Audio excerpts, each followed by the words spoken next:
Okay, it's time to decide what width we're going to put here. So I was thinking 6 inch, which is a little bit less than 6 inches.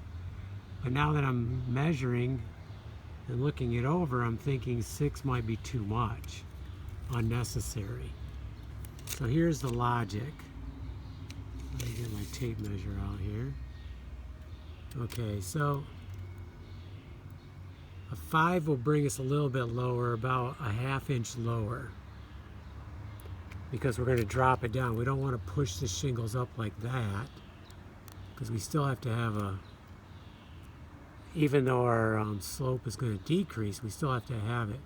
It's still going to be coming down some, our pitch.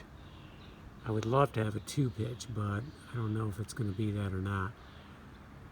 So if we use 1½ inch 2x4s on top, so that brings us down 1.5 inches, puts us about right on that line.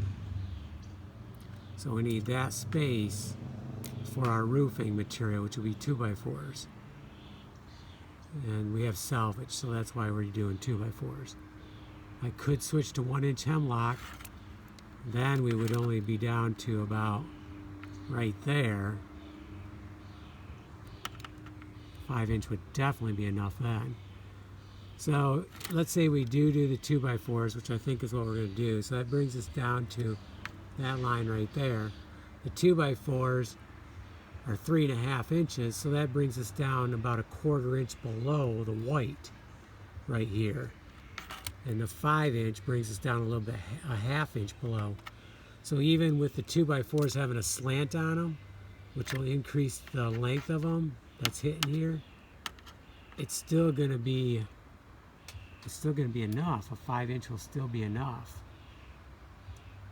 So I can't think of any reason why I need to go 6-inch.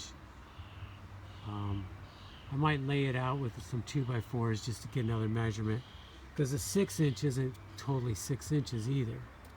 This one right here, well, this 5-inch measures a little less than 5.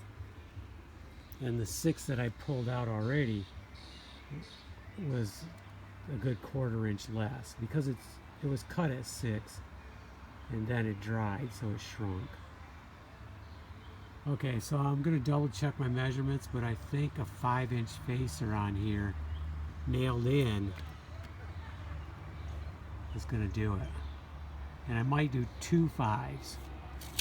That way I have plenty of nailing, because I'm going to use 3½ inch nails. So I can put them at an angle and I'll have lots of wood to hit.